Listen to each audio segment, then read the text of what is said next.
다섯 번째 꿀팁은 목적을 분명히 해야 합니다. 그러니까 단기 선교는 그 특징상 짧은 시간 안에 뭔가를 해야 되기 때문에 그 활동적인 사역을 많이 할 수밖에 없는 특징을 가지고 있어요.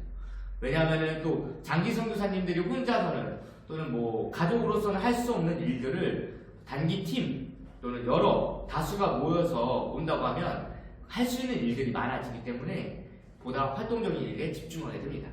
그렇기 때문에 장기 선교사님도 그 단기 선교팀을 통해서 그동안 시도하지 못했던 많은 일들을 하기도 하고요. 또는 새로운 시도를 함으로써 선교의 활력을 얻기도 합니다. 그런데 여기서 보다 효과적인 사역을 하려면 여러분 목적이 뚜렷해야 돼요. 목적. 우리가 하는 목적. 아무리 잘 준비해도 여러분 일이라는 것은 언제나 변수가 생기기 마련이에요. 그래서 우리가 갈 때 항상 분명히 해야 될 것은 목적이 있으면 사역의 형태나 모습은 달라질 수 있는 그런 유연함을 가지고 가게 된다는 겁니다. 예를 들면 이거예요. 선교지에 가서 전도하려고 열심히, 그러니까 젊은 친구들 막 K-pop 막 준비하고 권사님들은 막 부채춤 준비하고 그랬단 말이죠. 근데 열심히 준비한 K-팝이랑 부채춤을 단 한 번도 못하고 돌아올 수도 있어요. 있습니다. 그럼 여러분 사역 안 합니까? 목적이 K-팝을 추는 겁니까? 전도지를 나눠주는 겁니까? 그렇죠. 전도지가 목적, 전도가 목적이잖아요. 그러면 K-팝을 못 쳐도 전도지를 줄 수 있다면 오케이. 그럼 여러분 또 반대로 할 수도 있어요. 내가 춤을 정말 못 춰요. 근데 거기서 K-팝을 하면 막 몇백 명이 몰려든대. 그럼 어떻게 해야 돼? 해야지. 왜 해요? 전도하려고 하는 거야. 전도하려고. 내가 노래를 정말 못해. 근데 거기서 한국 음악이 나오면 사람들이 몰려든다는 거예요. 어떻게 해? 해야지. 사람 모아서 전도해야 되니까. 이런 거예요. 반대로 생각하면 나에게 할 수 없는 것들이지만 복음을 위해서 오케이 합니다. 목적이 어디에 있기 때문에? 복음 전파에 있기 때문에. 근데 열심히 준비했지만 이것이 오히려 복음 전파에 방해가 된다? 그러면 오케이, 너 안 할 수 있어야 되는 거예요. 단기 선교팀은 그런 목적을 이루기 위한 유연함을 가지고 있어야 되는 거예요. 유연함.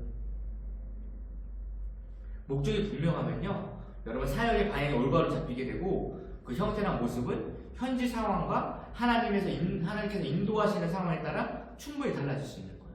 이를 다른 말로 하면 이제 임기응변을 잘한다라고 말하는 거고, 변수에 대해서 대처할 때 목적을 이루는 것에 중점을 둬야 된다는 거예요. 때때로는 목적을 위해서는 그동안 내가 해왔던 것들을 포기하는 겸손도 있어야 되면서 동시에 난 할 수 없지만 하겠다는 순종도 있어야 된다는 거죠. 만약 여러분 이 사역 때문에 사람이 상처받는다면 그것만큼 비효율적인 건 없어요. 여러분 사역 왜 합니까? 사역 왜 해요? 영혼 구원하려고 하잖아요. 사역의 궁극적인 목적이 뭐예요? 예수 그리스도 전파되고 영혼이 죽게 돌아오는 거잖아요. 근데 영혼이 상처를 받고 사람이 상처를 받아? 그러면은 안 하는 게 더 낫겠죠. 사역의 목적은 영혼 구원이에요. 그래서 사역 때문에 사람이 상처를 받는다면 그걸 안 하는 것만 못한 사역이 되는 거죠. 그래서 앞서서 또 소통에 대해서도 강조된 이유가 여기에 있는 거예요. 신나게 사역했는데 막 싸우는 거야. 와가지고 왜 그때 그렇게 했느니 저렇게 했느니 틀렸느니 어쨌느니 저쨌느니. 그게 중요합니까? 목적이 중요하죠. 또한 여러분 그 어떤 단기팀들은 뭐 젊은 사람들이 가기도 하고 나이 많은 사람들이 가기도 하고 같이 가기도 하고 막 이렇게 하는데 아무래도 단기 선교를 가다 보니까 나이가 있어도 아무 활동적인 걸 하기도 원하세요.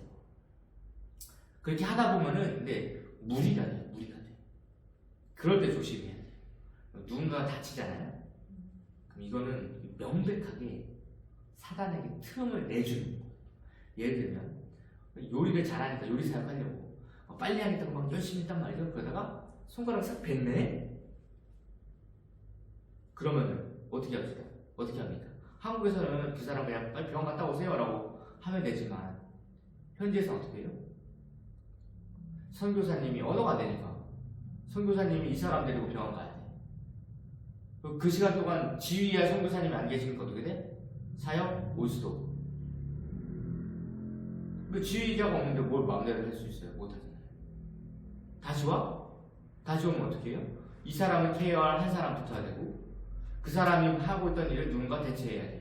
그렇다고 다른 사람이 한국에서 올 수 있어요? 못 와요. 팀 내에서 해야 돼요. 무슨 말이냐? 한 사람이 다침으로 인해서 그 사람만 사역에 빠지면 되지 이게 아니고요. 그 사람을 케어할 사람, 또 그 사람이 했던 사람을 대처할 사람, 즉 팀원 모두가 재정비를 다시 해야 되는 거예요.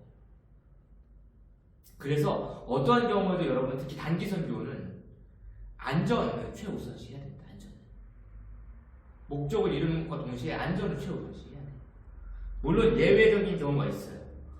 제가 아는 한 예수전도단 간사 출신인 분이 예수전도단에서 대학생들을 데리고 선교를 간 거예요. 단기팀 선교를 가는데 이 젊은 사람들이 가다 보니까 이제 관계 싸움이 막 일어나는 거예요.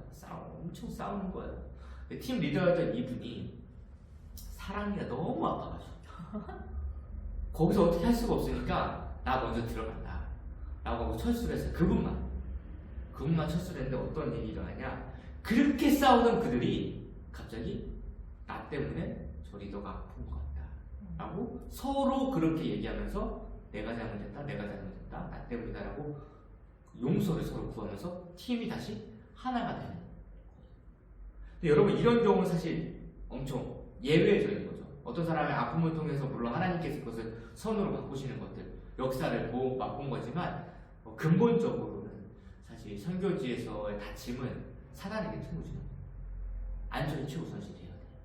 그래서 여러분 단기 선교할 때 그런 것들 잘 유의하셔가지고 물론 이런 일들이 없기를 바라면서 중간중간 어떻게 해야 된다? 목적이 무엇인지를 계속 체크. 근데 그 목적이 무엇인지 항상 체크할 때 뭐가 기초가 되겠죠? 여러분 말씀 묵상하고 같이 기도하고 예배하면 우리가 한쪽에 치우쳤다가도 하나님께서 목적으로 가게끔 우리를 인도하실 것입니다. 그래서 여러분 목적을 계속해서 상기시키는 게 여러분 원활한 사역과 원활한 팀 그리고